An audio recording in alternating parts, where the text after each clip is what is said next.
Doctor करण जी कह रहे हैं कि आप एक डॉक्टर हैं।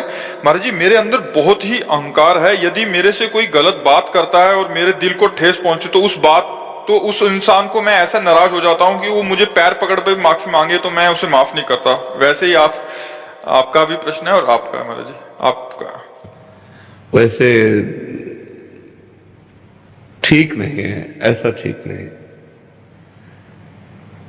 हमें बहुत गंभीर स्वभाव का होना चाहिए और क्षमावान होना चाहिए। क्षमावान होने से भगवान की प्रसन्नता प्राप्त होती है, भगवान की कृपा प्राप्त होती है। और क्रोध करने से हमारा पतन नहीं होता है। क्रोध हमारे पुण्यों को नष्ट करता है, पुण्यों से ही सुख विधान बनता है। अगर कोई क्षमा मांग ले और क्षमा करने लायक अपराध हो तो क्षमा कर देना चाहिए और तुरंत मुस्कुरा देना चाहिए। हम मनुष्य हैं, हम पशुता को ना धारण करें। क्रोध पशुता लाता है, हमारे अंदर आसुरी बुद्धि लाता है। हम क्रोध का त्याग करें, ये दोष है। काम, क्रोध, लोभ, मोह, मद, मत्सर, ये 6 दोष जीव को नरक पहुंचाते हैं। त्रिविधम नरकस्येदम द्वारम नाशन मात्मनः कामः क्रोधा तथा लोभा तस्मादेत त्रयम त्यजेत। ये 3 तो खास करके नरक पहुंचा देते हैं, काम, क्रोध और लोभ। इनको तीनों को त्यागना चाहिए। तो हमें लगता है कहीं कहीं क्रोधावेश दिखाने की आवश्यकता होती है, क्रोध करने की आवश्यकता नहीं होती।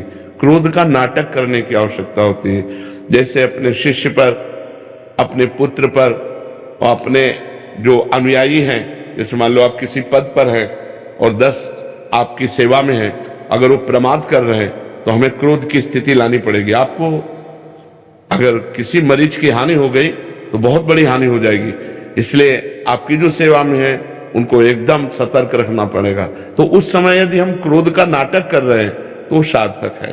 क्रोध अंदर से न करें। अगर किसी की गलती हमारे प्रति हो गई है और वो हमसे क्षमा मांग रहा है और क्षमा करने लायक है, जैसे लायक शब्द इसलिए बोल रहे हैं कि जैसे स्त्री शरीर है, अब किसी ने गलत दृष्टि से हमें छेड़ा तो हमें एक्शन लेना चाहिए, उसे छोड़ना नहीं चाहिए। क्योंकि अगर उसे हम छोड़ते हैं तो आज हमें छेड़ा है, कल और को छेड़ेगा, या आज हमें छेड़ा है तो कल और छेड़ेगा हमें। अगर वो हाथ जोड़ के कह देता कि कभी हम, तो एक बार चांस देना चाहिए, जाओ, दोबारा गलती नहीं होनी चाहिए, एक बार चांस देना चाहिए। इसलिए हम कह रहे हैं कि यदि क्षमा करने लायक है तो एक बार क्षमा प्रयोग करना चाहिए। ये क्षमा आध्यात्मिक शक्ति है। और यदि आपने क्षमा कर दिया तो उसको दंड तो मिलेगा ही। अपने कर्म जाय अपकारी, उमा क्षमा श्राप होते भारी। यदि आपने क्षमा कर दिया तो उसको भागवतिक दंड मिलेगा, क्योंकि इसने गलती की है। भगवान नहीं क्षमा करते, अपराधी को जरूर दंड देते हैं, चाहे जितना भजन कर ले। जैसे हिरण्यकश्यप ने भी तो तपस्या की थी, रावण ने भी तो तपस्या की थी, बड़े बड़े तपस्वी को भी दंड दिया भगवान ने। यदि गलत करोगे तो दंड विधान भोगना पड़ेगा। कहीं गलती हुई, कोई पाप बना, तो आज हम भजन कर रहे हैं, लेकिन क्या माफ हो गया? क्या दंड तो भोगना ही पड़ रहा है। भजन कर रहे तो आगे सुधर जाएगा, तुम्हारा मंगल होगा, लेकिन पीछे पाप किया तो उसे भोगना पड़ेगा। भीष्म जी को 6 महीना बाणों की सैया पर रहना पड़ा। इसलिए हम क्षमा कर दें, कोशिश करें, क्षमा लायक हो तो। जैसे कुछ अपराध होते हैं कि क्षमा लायक नहीं होते। कुछ अपराधियों का स्वभाव होता है कि तत्काल बचने के लिए क्षमा शब्द का प्रयोग करते हैं कि मुझे क्षमा कर दो, और फिर वो नई प्रवृत्तियों से, नए उत्साह से पाप करते हैं। ऐसे लोगों को दंड ही सुधार सकता है, क्षमा नहीं। लेकिन कुछ ऐसे होते हैं जो बुद्धि फिसल गई, एकदम करना नहीं चाहते, उनका स्वभाव नहीं है, लेकिन वो गलती हो गई, तो ऐसा देखकर फिर उनको अगर उन्हें चांस दिया जाए तो सुधर सकते हैं। और सबको चांस मिलना चाहिए, सुधरने का चांस मिलना चाहिए। तो हमें लगता है क्षमा सबसे बड़ी है, क्रोध नहीं। इसलिए क्रोध का समन किया जाए। क्रोध से अपना भी हृदय जलता है और दूसरे को भी हानि होती है। जी, नाम जप से भी कुछ नाम जप से ही होगा, ये नाम जप से ही होगा।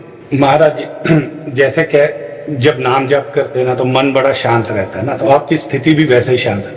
लेकिन जैसे ही कोई ऐसी सिचुएशन आती है कि जहां हमारा अहंकार को चोट पहुंची, तब पता नहीं मन अपने हाथ से निकल जाती है। यदि उस समय अहंकार पर चोट पहुंचाने वाले को भगवान का विधान मानो तो कंट्रोल हो सकता है। कि आप स्वीकार करते हैं ना कि अहंकार है, तो 6 दोषों में एक है ना, तो अब संस्कृति मूल सूल प्रद नाना सकल शोकदायक अभिमाना ताते करे कृपा निधि दूरी सेवक पर ममता अति भूरी।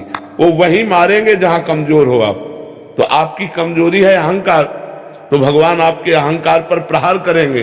तो उस समय आपको विधान देखना है कि ये बेचारा तो निमित्त मात्र है, भगवान इसकी बुद्धि में बैठकर मेरे अहंकार को ठेस पहुंच, तुरंत भगवान का मर्त देंगे। नहीं तो अगर हम क्रोध करने लगे तो क्रोध करते करते तो हम अपना पतन भी कर सकते हैं, कभी हिंसा भी हो सकती है। मान लो क्रोध कंट्रोल में ना हो तो हिंसा जो होती है क्रोध में तो होती है। आप अपने को सामने वाला तो भगवान से प्रेरित है, वो आपको और गाली दे दे और आप क्रोध पे आ गए, वो आपको एक तमाचा जड़ दे, तो आप हिंसा भी कर सकते हैं। तो हमें लगता है हमें क्रोध को कंट्रोल करना ही दूसरे की रक्षा करना और अपनी रक्षा करना रहेगा। नाम जप करो और भगवान से प्रार्थना करो। अच्छा, संसार में क्षमावान महान होता है, न कि क्रोध करने वाला। श्रेष्ठ क्षमावान होता है, न कि क्रोध करने वाला। क्षमावान ही महान माना जाता है, न कि दंड देने वाला।